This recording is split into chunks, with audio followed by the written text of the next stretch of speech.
Hey! Welcome to a new episode of SDV Coffee Talk. After a long summer break, I have two exciting guests with me, Robert and Emil.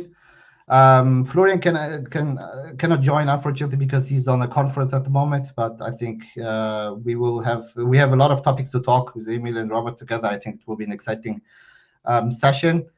What we will talk about is actually our topic is around. We will have an introduction round, and we will talk about the EAA a little bit. Recently happened. Emil was there on the conference, and he will just give some insights. Then we will switch to an integration topic in SDV. This is a very hot topic actually. How OEMs deal with that and if they are ready for doing this. Let's have an introduction round. Disclaimer from my side. I mean, everything what I say is my own opinion and has nothing to do with my employer. Yeah, let's start. Emil, you want to start? Sure. Thanks, Fatih, for inviting me, and an honor being here with Mr. Broken testing Robert himself. So my background is engineer by training, but I've been doing sales and business development for quite a while, and started out in mobile phone area, but then 2007, I was working for a Swedish company called TAT, the Astonishing Tribe. We were doing like user interfaces for mobile phones, and then the automotive start to knock on the door. We have crappy UIs in the cars. You have good UIs in the phone. How could we get the similar look and feel in the cars back 2007? And I've been doing automotive since then. Nowadays, I'm with a Swedish startup called RemotiveLabs. So we are doing a vehicle simulation platform. So that was the short intro from my side. Thanks, Emil. Then I will take over. So hello, everybody joining this SDV. I don't know why it's coffee talk. It should be a beer talk. That would be better. Could also be alcohol free. Okay, sorry, I was not aware of that party. So let me shortly introduce. So my name is Robert Fay. Since a half year, I'm also known as Mr. Broken Testing. My hobby is to think and talk and do testing. At the moment, I'm the product management responsible for the TPT solution. That's a test automation used in automotive. And I have a long footprint in automotive. So I made my diploma thesis at VW Group, joined a software company within the VW Group, the Carmack. I spent there more than 10 years as a developer, engineer, project manager in software projects, bring several components into series, got a team lead, some kind of a director, setting up integration development tool chain, changing or going to carry it and helping to set up IT process method and tool in the carry it. And left carry it in 2021, going to PikeTech. PikeTech was the vendor or the original vendor of TPT. And PikeTech was acquired by Synopsys closely 2 years and 2 months ago. And now I can do what my heart feels are doing in explaining testing in the best way for automotive. Cool, thanks. I mean, we want to actually talk about integration problems, but probably, Emil, you can give some impressions from the recently happening IAA. You were there. What was there? Something new, something disruptive the OEMs brought? What's something interesting there? Or some boring stuff? I don't know.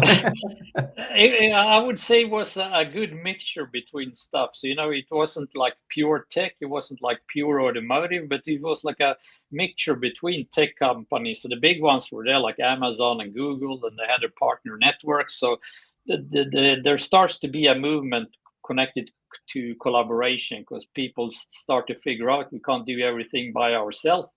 Let's focus on what I'm best on and then bring partners in and collaborate on the stuff. And still seeing that the automotive guys were there, and actually a big German presence as it was in Munich, but also many Chinese players there. So it's a mixture between a lot of different things. And I thought that was a nice feeling because when you're bringing up a new vehicle, it's a combination, right? You still need the good hardware and you need to be able to bend metals and have a good feeling inside the car, but we're filling the car with more tech and software as well. Okay. So that's the Was combination. anything disruptive actually? I mean, something really new, what you say, where you can say, wow, this is really impressive also, or just the old boring stuff, you show a new car, I mean, I think nowadays we are used to have this disruptive things, if there's nothing new, then it becomes somehow usual stuff. I'm not sure. I mean, if there was something similar there. I think it was a bit disruptive is to see all these Chinese players in Germany as well, and they're coming like from the tech industry as well, and some naturally they have the automotive background, but some others they really don't, coming from the EV world. And now everybody's talking about how can they squeeze out cars in a year and a half. We need like 4 years instead. So many people are starting to talk about China speed and how can we achieve it. So it's like the combination of SDV still exists and talking about SDVs, but still, okay, how can we reach China speed? We need to be able to squeeze out things much faster. But what is meant actually by, but I mean, I hear this very, very often or read this in posts on LinkedIn or so, China speed. What is actually meant by that? I mean, what exactly is meant by China speed? I think my impression is that traditional automotive OEMs, they need like 3-4 years to squeeze out a new model, right?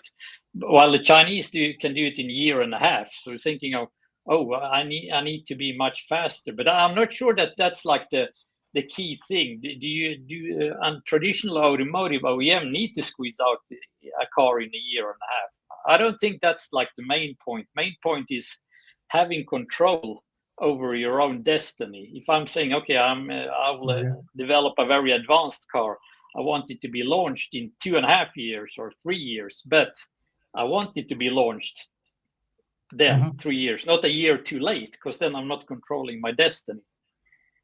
Okay. Robert, actually, what is your understanding of this China speed? I think you also somehow hear this very often, probably also from your perspective. Yeah, everybody talks about that, but exactly. I think there is not really a definition for that, or I'm not aware of a clear definition. But what we see is a lot of models, a lot of types are coming in a very fast frequency on the market, and that is something I just discovered a couple of weeks ago. There's a diploma thesis of a student from VW Group explaining that the goal of automotive OEMs is to reduce the time to market for a new model and introduced simultaneous engineering. This diploma thesis is 20 years old, and he said that was like 4 years, 3.5 years for starting a new car project until it's until the SOP is until the you can go to market. And that is a wish of all the automotive OEMs ever. So they ever try to build faster new cars to get faster into market, because that increases the sellings. But there is one thing which comes in my mind. I mean, if we say, for example, okay, faster, yeah, it's fine. Also, Philip Ahmed is also in the. He's one of. He wrote a comment that he was also a guest in one of my episodes before about open source, and he's writing from requirement to SOP in 50 months.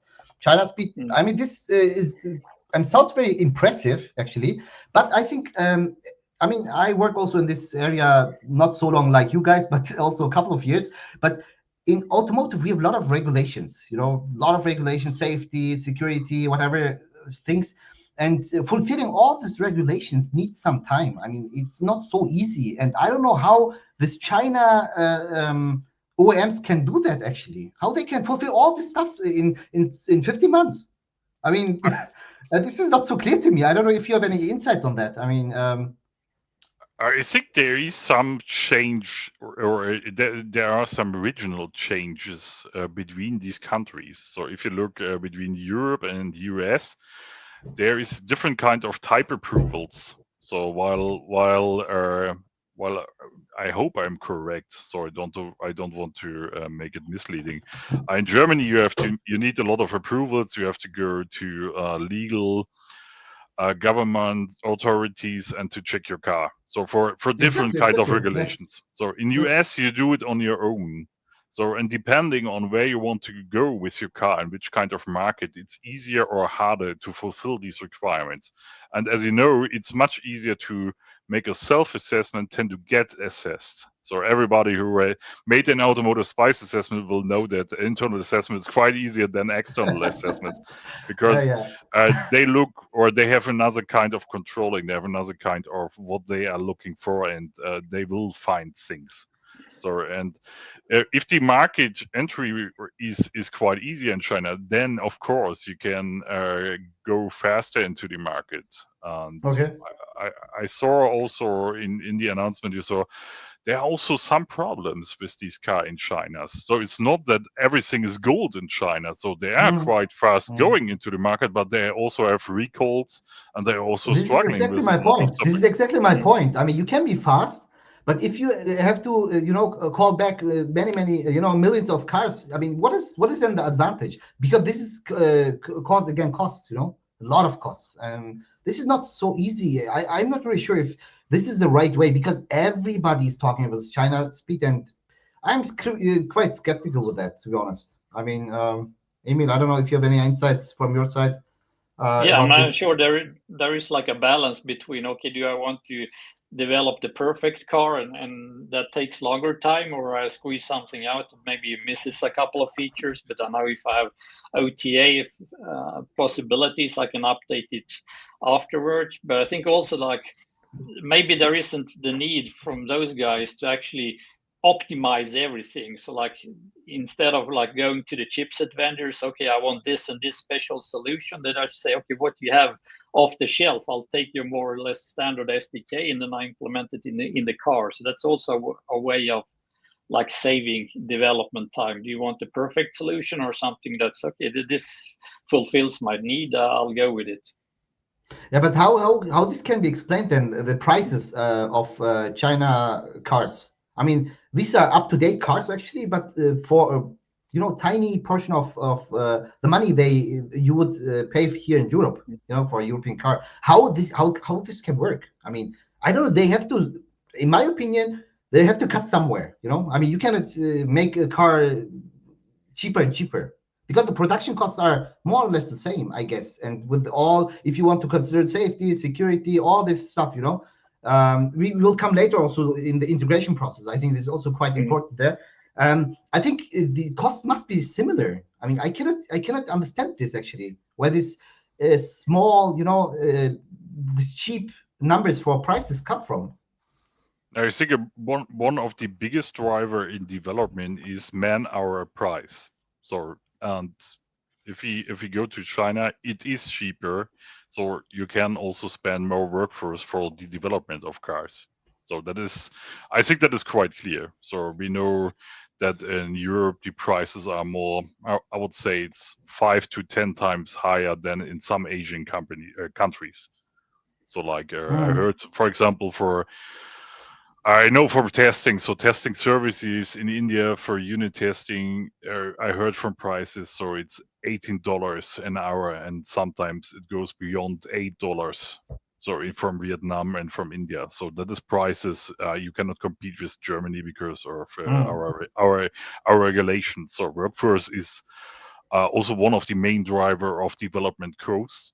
So what should be comparable is cost per parts. So if you find suppliers developing also in, let's say, low cost countries parts of their car within this country without, let's rethink how bigger tier ones are developing components.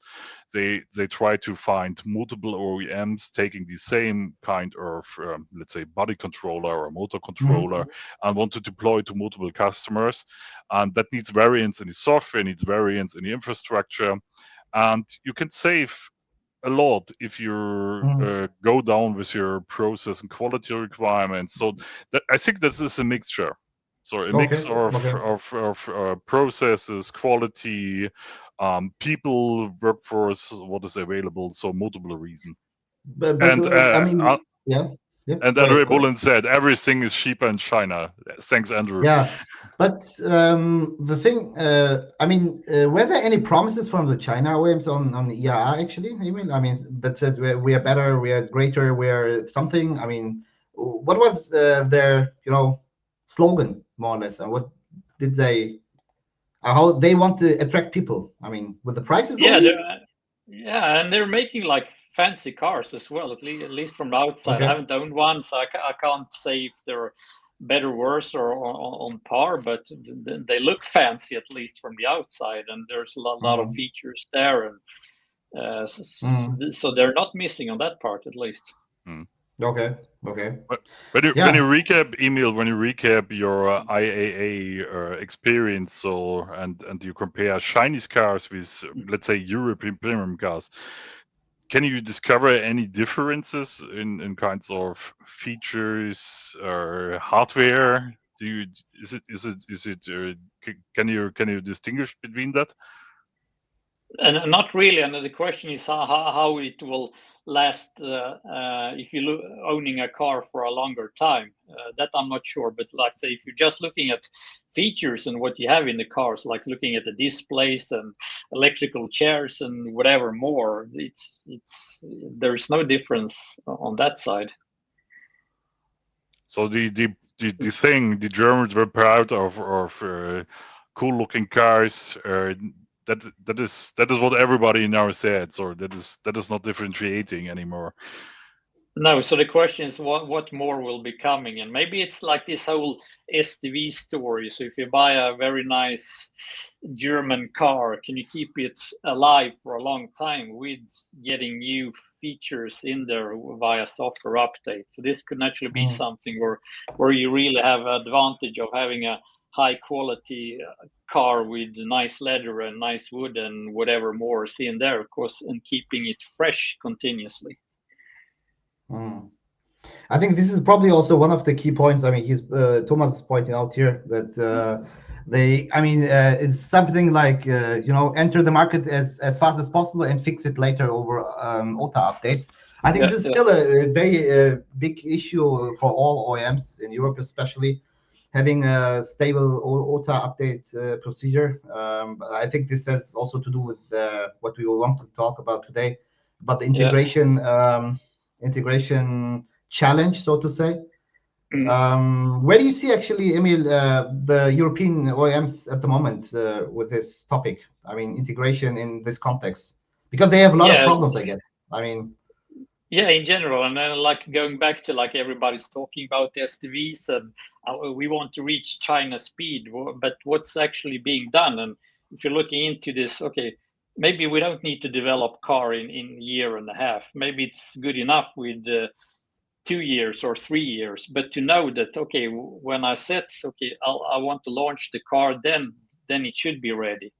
Because then if you're looking into the model, like we're used to working right now, so you have an OEM that creates a specification, and then they send a spec out in Excel sheet, whatever, to their suppliers.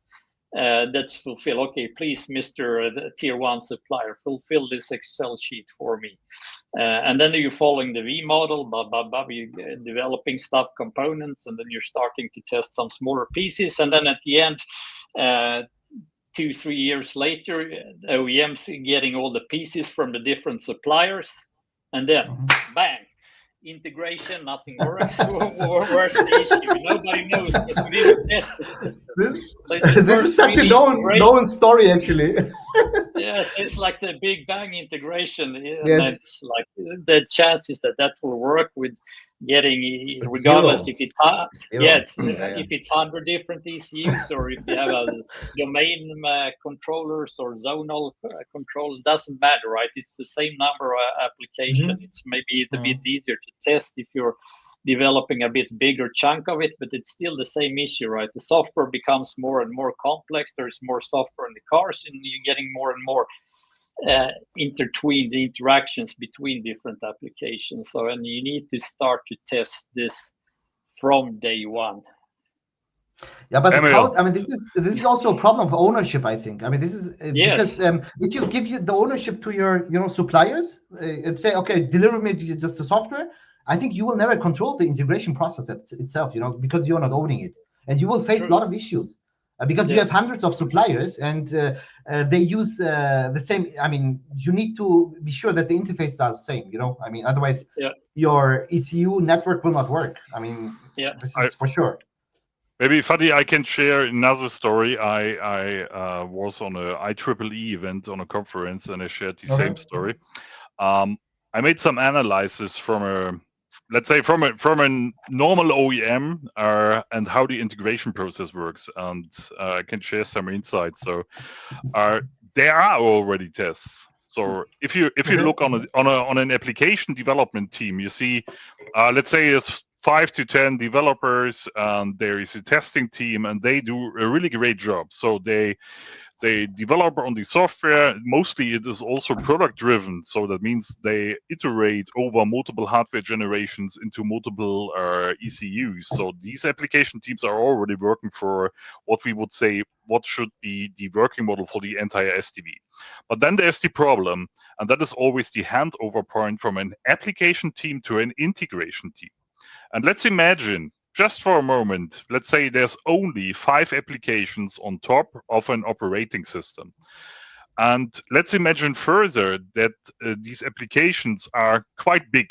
So let's say 1,000, 2,000 interfaces, and maybe some more parameters to make some adaptations for multiple car projects.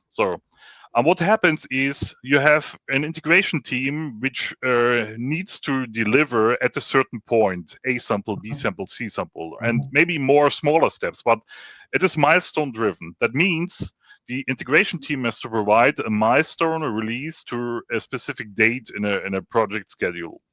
And what happens always is for the integration team, they set a delivery point for all the applications for being updated. And that is a manual handover. So imagine on, let's say, 1st of October, tomorrow, 50 application teams hand over their release they develop for the last 4, 5, 6 weeks, makes lots of updates, changing interfaces, and now the integration team has to update these components. So if there is no update strategy, if there is no abstraction, if it's not some kind of a POSIX application where everything is connected automatically, if it's out of the software components, you have to rebuild everything. There's a new interface, you have to connect it to another application, you have to connect it to a diagnostic system. That is work somebody has to do. And now imagine further, the guy who does this job, connecting all these pieces, he is normally, according to the process, he should set up some integration tests. But he has no clue how the component is working, because 10 or 15 people know exactly what the application does, but the integration tester or the integration guy, he has no clue what does mean. So he cannot set up integration with other components, integration vertically, integration step-by-step approaches.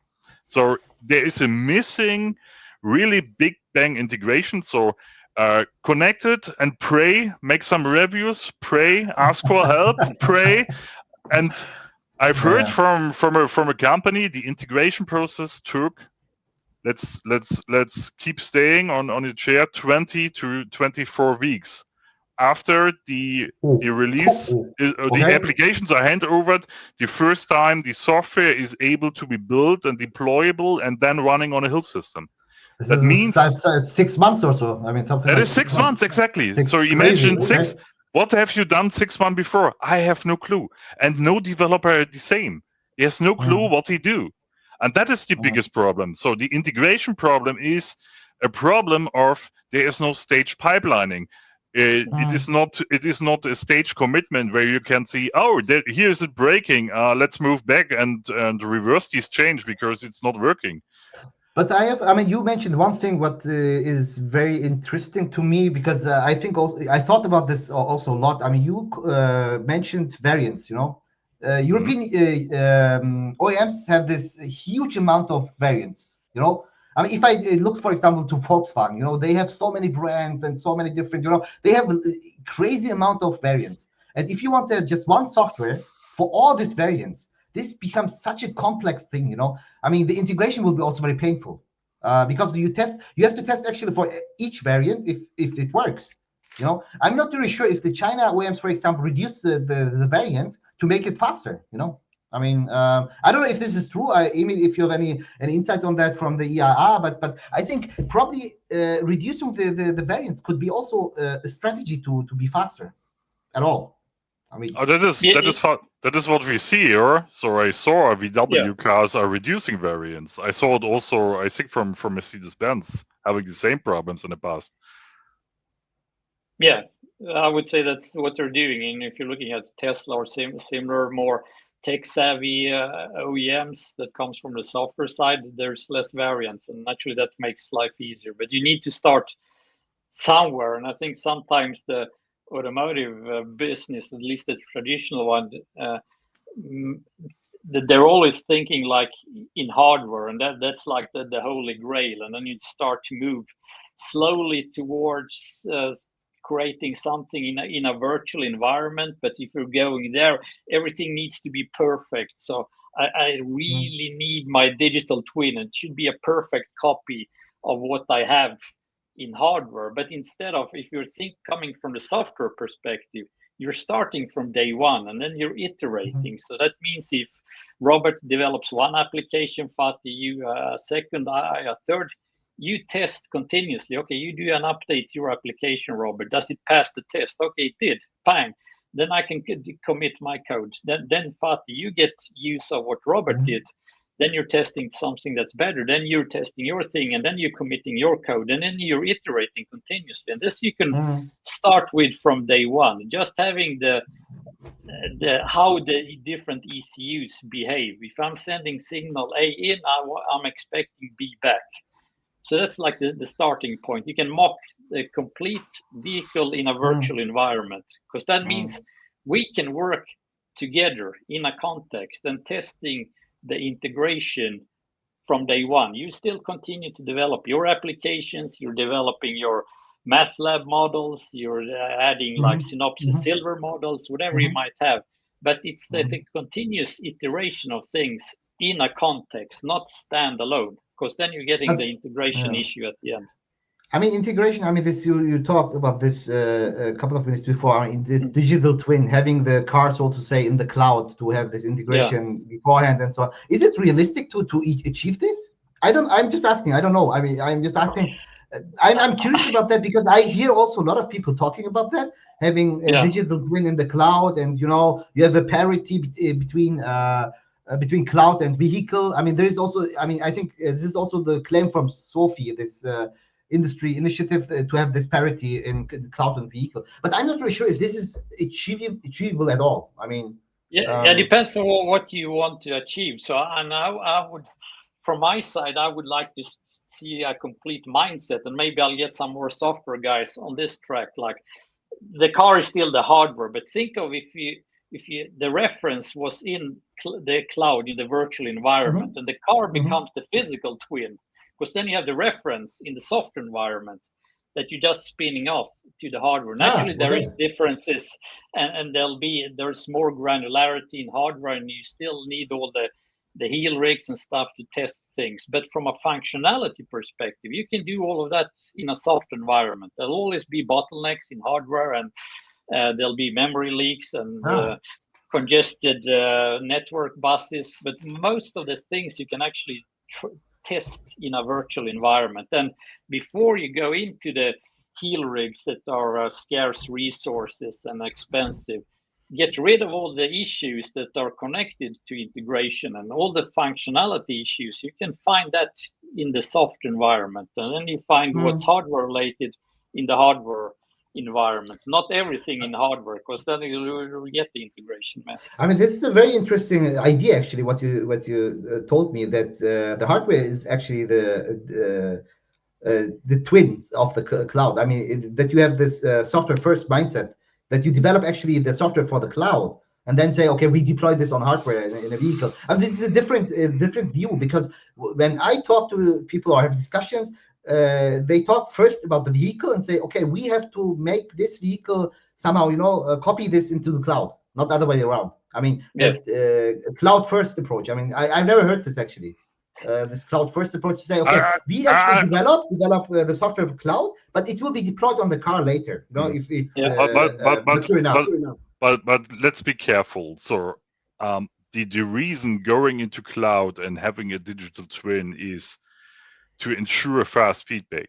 So that is the reason. So it makes, from my point of view, it makes no sense to check what some people have in mind, any small change in an entire car setup, because you also have to maintain, you also have to be able to check that. So going back to these high integrated ECU with 50 applications, I've heard from one customer setup, from the outer interface is on a plane. If you make it plain, it's like 100,000 interfaces.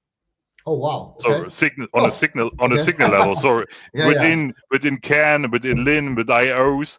So if you have to stimulate that, so that is not really a fun job of a tester. So and for that you need a rest bus simulation to get it in an up and running mode, and then you have to do a lot of actions. But that does not mean that you are able to test everything, because there are so many connections within the software, especially on your operating system, which is not able to stimulate from outside with a black box testing. So it is necessary to split it, to split your entire stack into, let's say, into slices, and the slices must be testable. And the good news is, if it's in software, you can rely on the results. If it's a deterministic system, you can rely on the results, and you can go from one piece to another piece, integrate pieces together. It's also so-called virtual ECUs, level 1, 2, 3, 4, 4A, 4B. And so you can enable from small to big. And that is the real key to get fast feedback, because what everything is small is easy to test, is easy to slice, is easy to check because of number of interfaces, exhaustive testing, and so on and so on. And then you can rely on these tests and can build a stepwise integration from small parts units up to the entire vehicle level. And of course, in some reasons, you need some checks also on the fully integrated full stack, but it will not check the functionality on a full stack. That is something you already have done on an application layer integration, and then you go, does it work? And you don't have to repeat all the tests. You just repeat a little sum of the existing test set and make a recheck with the new interfaces and check the connectivity in a back-to-back approach to have a validation of your previous test stage. So that's I have a very fundamental question, actually. I'm questioning very often this, but I never got the satisfying answer. Let's discuss it here. I mean, I think one of the biggest problems we have is that a lot of communication in a vehicle happens over signals. Signal communication is a quite tightly coupled system. You have multiple ECUs. If they use some bus system like CAN, LIN, FlexRay, or whatever, it's tightly coupled. And you cannot isolate it, test it easily. I mean, and I challenge this often to replace actually the signal-based communication with something else. I don't know if you have any ideas there. What could be a replacement for that? But I think to be more, modular, that you have modules which you can test independently and develop independently, and have very clean interfaces where you can say, okay. If the interface, this interface contract is kept by everybody, it will just work. The integration will be much easier. But I think this signal-based communication is a big problem in automotive. I mean, but I don't know if you have any opinion on that. If what should be replaced? I mean, if there is any replacement there, or I don't know. Maybe first question, Fatih, is what do you understand about a signal? I mean, all the communication about, for example, CAN bus, all this communication which is happening about the bus system, like CAN, LIN, FlexRay, all this. This is making components very tightly coupled. And I think this is a big blocker, actually, also for some kind of virtual environment. I mean. I think this, in my opinion, it's quite difficult to have a really modular approach in the automotive if you still are so you use the signal-based communication. But I'm not sure if you get how much naturally parts you can get rid of if you're putting stuff together. Yes, but the car is still a distributed thing, right? Because yes, it will be small computers in different parts of the vehicle, and maybe you're like bringing in the lights. Maybe that application will be running in a zone controller or in the ECU that's tightly connected towards the lights. But I would say if you can do that division from a software perspective, what the application developer needs to know, I want to develop my application, and I don't really care if I'm pressing on the lights, if that's CAN or lean that goes. I just want to press application, lights on, then I'm fine. And then you have the middleware, right, in the operating system. That somebody else takes care of that. That's naturally very important. And then you have the signals that goes, that's CAN or lean. But if you can take care of that different abstraction layers, and going back to the virtual testing, because that's what we are doing as well at RemotiveLabs. We're sending CAN and Ethernet and some IP already in the virtual environment, meaning if you're having an application in the virtual environment, it will be the same message that goes in the hardware environment. It'll be a CAN message that goes. But can you ensure the interface? I mean, the conformity of the interfaces, actually. I mean, it's the same signals, and actually there'll be some hardware restrictions when you actually put it on hardware, but it will be the same CAN message that goes. It will connect to this. Will talk to the same IP address. I'll know. This the light will have it will have this MAC address, whatever more. So you get like as the software should be, the seal environment should be as similar to the hardware environment as possible. Naturally, you can't do everything, but still on application, lights on. I'm sending the CAN message or lean or Ethernet, whatever it is. From application perspective, I don't care, but I see that the lights are turned on, because then you can start to develop and test your integration in an early way, and you can do a lot of stuff then in a virtual environment as well. That if you're getting this like openness and stuff and collaboration, just think of personalization, how much you can do with that. If Fatih goes into the car, I want this specific feeling in the car. I want the seat heating to be on level 3 always when it's below +5 degrees. But my wife, she wants just level 1 on the seat heats. And these kind of things, it's tricky to do if you have the black box approach. But if you're looking at more from an application perspective and you start to develop this whole system in a virtual environment with openness and collaboration, and getting the abstraction layers, application, middleware, OS tightly connected to hardware, and then beneath you have the messaging on CAN, lean, whatever. Just one question back to ERR. Actually, were there any claims from OEMs on ERR to have an SDV or so, that their car is an SDV, or all OEMs were claiming this? No, many are talking about SDVs, and then you will think of what does SDV actually means, and who is doing something. And I would say most of them are probably claiming that I have some kind of SDV, but what does it actually mean? And does it mean that I'm taking ownership of the software in the vehicle and that I have a vertical integration?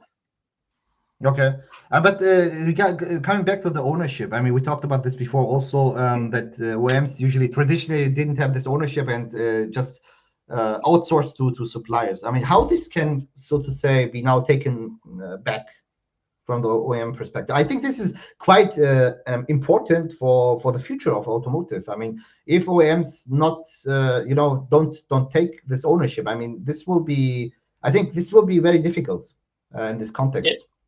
Yeah, think if the OEMs could have the virtual vehicle up and running in their cloud environment from day one, and then you invite your suppliers as well to that same virtual vehicle, meaning that they can start to develop their application in a context that talks CAN and some IP and lean from day one. I don't need to share my code with anybody else. That could run like in a container in a black box, but at least from a messaging functionality perspective, I would get the right behavior, because then you can have supplier A developing ECU A and supplier B testing ECU B, you say, and then OEMs have their own development, because then you can test everything and iterate continuously. I mean, this digital twin will be, so to say, some kind of collaboration platform for all contributors, so to say. Correct, because then you can get in like all partners, because it's not all OEMs that want to take the actual software development in-house of everything, but at least then you get the ownership of it. You can control things. And instead of like sending Excel sheets to the suppliers, you more have like this is my executable specification. This is the behavior of the ECUs. These are my test cases. You should pass them. And then you can continuously iterate. It's much easier than to update. Okay, this test cases, I have some improvements in it. Get it into the virtual environment. You should still pass it instead of sending out Excel sheets. There is a very concrete topic question from Andrew actually about this virtual testing. Are also timing issues addressed by virtual testing? I mean, I cannot believe this actually. Naturally, it depends on how you do things. This is one of the tricky things as well, but it's always, is it hard real time or not? Yeah, I would say maybe it's not if you're running in a cloud environment or on a Linux PC. It's tricky in that sense if you're sending CAN and LEAN and some IP over a network to get hard real time. But from a functionality perspective, you can still reach a lot and with applications talking to each other. Or there can give an update. So there are solutions where you can provide the deterministic behavior and where you have an own simulation time. And in the simulation time, you are able to provide messages on point. You have to define what the simulation time base is, or for example, microseconds, or if you go beyond microseconds, it gets more and more worse for the execution time because you have more samples to calculate per second. But it is possible, and that is possible with tools like Silver and DPT. So they are provided out of the box to get the simulation time on early stages, even on unit level. I mean, for example, I mean, if I have a brake ECU, for example, I mean, timing is very critical here. You know, your brake has to brake on time, otherwise you have a safety issue. I mean, you could in principle test this in a virtual environment, also with timing. I can test applications on small or bigger units. So the background is that we provide an indication of a simulation time and run each sample by sample, and we provide input stimulations and measure on these timing samples, and so we can discover issues or timing issues even on any kind of software level by just providing the information what is the sample time. Okay. It's not accurate regarding real world environment and with all these struggles you have in a real world environment because of on a software level, for example, you don't have these timing issues from CAN message and the asynchronous communication.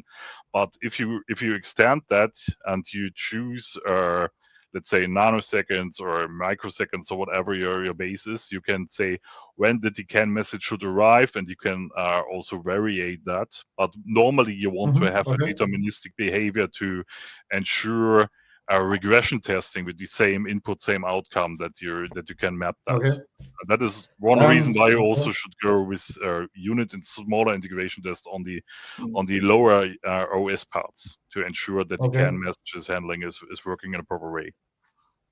I mean, in automotive, it's a very common concept that vehicles are developed SOP driven. You know, I mean, you have some SOP deadline. You have to figure out how to reach this with hardware and software at the same time. But I think in the context of SDV, where software and hardware is actually decoupled, and software can be developed almost independently of hardware, and hardware also independently of the software. I think this is from the concept point of view very interesting, and also I like this idea, but I think it's quite far in the future. I don't know, this is so unrealistic actually, or currently unrealistic. When you look to Tesla, they do it. So their first release is always a project, and then they work in a product development approach where they're deploying updates for entire fleet.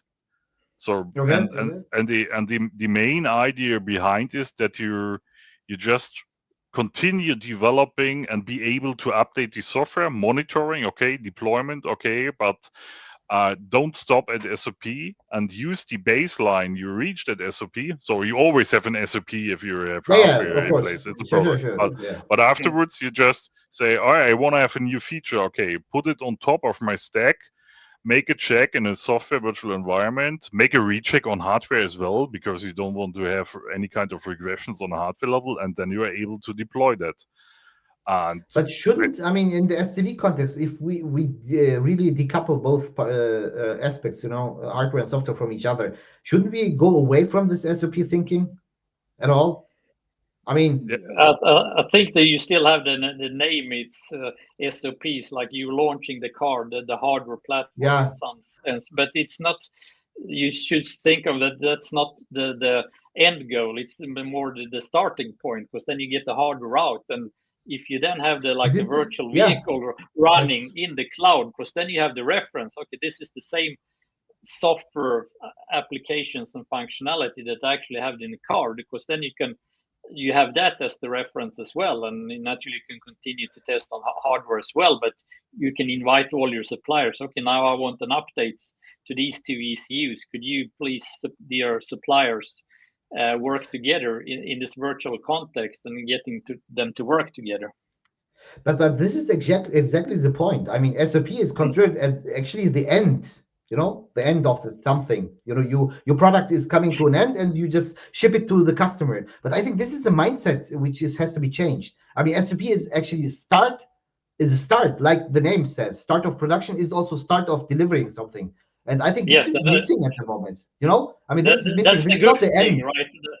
The nice car comes out with all the nice leather and stuff, and then you can add features, because if you're changing the mindset there is a bit and looking at what do I as an end user want. I want new and better features. My car feels alive all the time. But as you mentioned, Fatih, there needs to be a bit of change on my mindset and taking this more vertical approach, and actually as an OEM to take ownership. And I have my own experience with this failing, like a car that I had, very nice, not Swedish, but still very nice, where the car got an OTA update to the vehicle, but the car never wanted to actually get it in there. And then it sat there for a month and then timed out, and I get no error message. Just, okay, the car didn't want the updates. I was thinking, what happened? So I'm calling like the connected services, whatever, like, yeah, but we're just a support organization. I have no idea what happened. Did you drive around? Yeah, I was driving 6,000 kilometers because I was on vacation. So the car had time to do the updates. And then you going to the garage. Yeah, but we don't take care of this. This is not part of your maintenance deal. You need to pay extra, but I still have maintenance and warranty on the car. Yeah, but we just changed brake fluids on the car. And so there was like no responsibility for this either. You need to, as an OEM, think, okay, this is vertical approach. I, as an OEM, in some way need contact with the end customer as well, and getting features down and also feedback back to the OEM. So getting this also iteration going on that sense. Okay. But what about, if we consider the current European, especially European OEMs, there's a certain, skill set available at the moment. And does it also need to change the skill set? I mean, to push, to push in this direction of an SDV, that becoming an SDV organization, so to say? I think the current skills probably are not sufficient, I mean, I think a lot of it has to do with mindset, and there is a lot of silos, because there is like, okay, somebody has to be responsible for this thing, responsible for another thing. It's like, okay, I'm responsible for ECU A, somebody else is for ECU B. Software developers, that's one thing. Testers is some other things. And where is like the more the horizontal. Okay, here is I'm responsible for the integration of the software in the vehicle in from a software environment, and how many has actually had an head of software that takes some kind of an overall approach of software in the vehicle. I just want to add, Emil. I think that was multiple times announced by me, but just to repeat, what I see is there's also a needed change in automotive spice, to say it in that way. So if we look at automotive spice, we see our requirements, allegations of a collector requirements. We have a system development approach, so a system what we want to describe, and then there is hardware. Mostly we derive from system level requirements, hardware requirements for ECUs, and then we derive the software requirements from the hardware requirements. So that has changed because if you want to reuse the software over multiple hardware generations, they cannot be derived from hardware level. So it's not possible. We need to derive the software requirements from the system level. On the same way, we need to also derive hardware requirements from the system level in comparison with the software requirements. So software goes one level up, or you could also say you need to provide hardware where the software can be run. So maybe it's more like until SOP, it's like on the same level. After SOP, software is already available. That doesn't mean any kind of software. It means like the functional software based from system level requirements to fulfill all the features and capabilities of the entire car. Because what you said are, from a software point of view, from a functionality point of view, I just need the interfaces. And the interfaces, I don't care if it came from CAN, from LIM, from an I/O port, from whatever it is, Ethernet.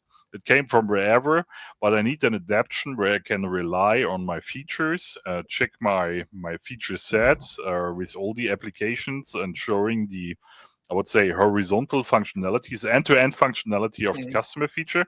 But I also have to integrate it into the hardware. But if my hardware changes over time, more power, different kind of interfaces on a low-level communication driver, so it must be adaptable, it must be fast enough, it must be safe and secure, but I have to deploy my software, let's call it software platform on it, and that has to work.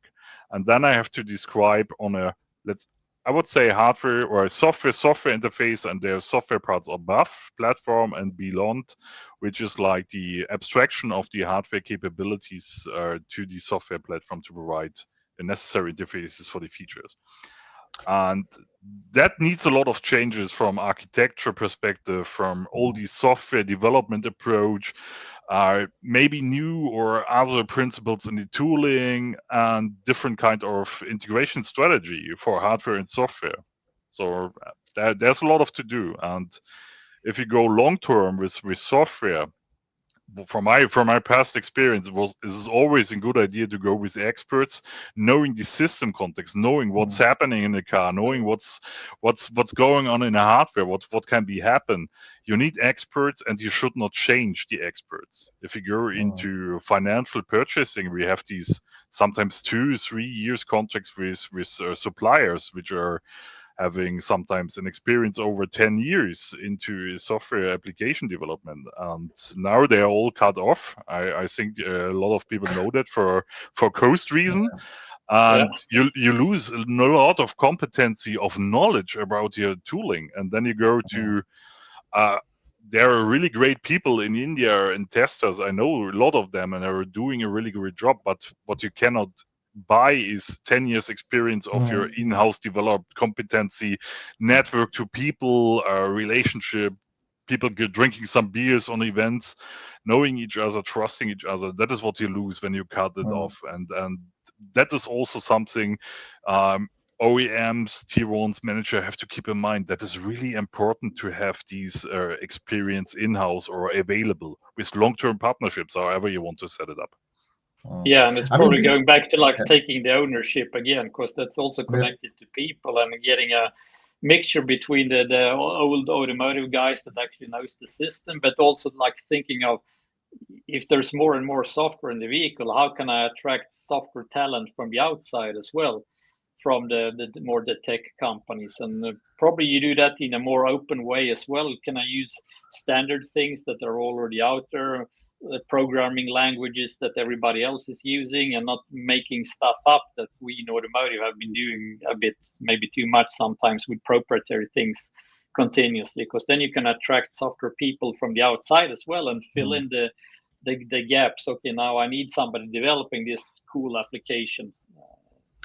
I've just read this interesting comment, actually. I mean, from Mark Alexander, SOP may not be a finish line for software, but I wonder if we can come to a point where it isn't a stop for hardware and other parts. I mean, I understand it in a way that you have your car, and the hardware is developing further. I mean, it does not stop. Your head unit is developing, your brake ECUs, everything also on the hardware level develops like the software. I mean, we always talk about software in the SDV context, but I think it's also important to consider that hardware should also develop. For example, if I want to upgrade, my head unit, it should be possible. I go to the garage or even I can do it. I just order by Amazon the head unit, and put it in my car. Like I can do it for my laptop. If I want to upgrade my laptop, I don't know, the RAM or whatever thing or hard disk, I just order it from somewhere and then just plug it in and it's upgraded. But I think this would be my dream, actually, to be honest. But I'm not really sure if this could be a way, or if this is achievable in automotive at all. That software and hardware really independently develops further after SOP. I mean, software for sure, but hardware I'm not really sure. Yeah, there is actually also hardware changes to it, and I know that there are like infotainment system that's like pluggable, so you can actually change the hardware it's running on as well, because then you can get a more powerful chipset to run, because then you can run more fancy new things that you didn't know 5 years ago that you would need. But then you just in the mindset there as well. Okay, I need to put this infotainment box should be easy reachable and some kind of plug-in infrastructure. Okay, I have an easy Ethernet switch I can do, and then I can go to the garage and pay whatever X amount of euros for it, and I'll get a new hardware that's more powerful, and you'll get a more snappy experience in the car. But I'm not really sure if this is possible nowadays. I mean, at all, because if the car is shipped to the customer, it's done. I mean, I don't know if there is further hardware development for this car line at all. For the next car line, probably yes, but not for the car line which was delivered to the customer. I mean, the software probably will still be developed, but on hardware side, I don't think so much. But would be really cool. I mean, I would love. I guess that's up to the OEMs to have like a hardware maintenance or whatever you should do, a hardware update team as well, so they can see, okay, now we have this generation of hardware. I want for in 2 years time, I want to upgrade to the new version, and just thinking of it from day one and having, okay, this is easy pluggable. I can exchange this hardware, actually get the new chipset from my vendor up and running as well, with double performance and more features in there. We're almost at the end. I mean, I have so many questions still. I mean, the long list of topics are still open. Do you have any last words you want to share with the audience? I just saw one comment from Alexander or Mark Alexander that software requirements in automotive are not derived from hardware requirements but from system level. Yeah, that is right. But what we see in automotive is that there are specific teams for ECUs developing and also for the functionality, and normally they capture that by organization, and that is what I mean from this point of perspective. Automotive SPICE is not saying hardware, software requirements. They're both from system level, but system level means ECU level. Especially from my past experience, maybe it's different in some other organizations. But we see, maybe my last words for today are, it's a quite interesting topic. We have a lot of knowledge, especially in our comment list. So I'm really happy to be part of the podcast today, Fatih. Thanks for the invitation. Yeah. Emil, was a great exchange with you. Looking forward for further discussions. We should definitely continue. We should definitely continue this conversation soon. I think there are a lot of questions, also a lot of topics we have to talk. But Emil, I just want to give you also the chance. Finally, Yeah, and thanks for the invite. I think it's a lot about collaboration in this business. Like, a car is a complex thing with this distributed thing. So how can you start to collaborate in an early way? You shouldn't think silos. See if we can break them and do a lot of things together in an early way. And like the hardware thing won't go away, but you can do much more in the soft environment and getting rid of the issues, and don't wait for anybody, and it's more easy to scale. So think of what could we achieve, so you actually, and not maybe having the goal that the car model should be launched in a year and a half. Maybe it's enough with 2 or 3 years, but note, okay, this is when it will be launched, and we're collaborating between the teams, departments to actually make this happen, and also inviting the suppliers to the game as well, and not just sending Excel sheets to them. These are great last words, I would say. I mean, I take away collaboration as the future for SDV. I think. Thank you so much, Emil and Robert, for this nice talk, and also the audience for the questions. Stay tuned. I mean, next episode will be probably also very interesting. See you then. Bye. Thanks, everybody. Bye. Bye-bye.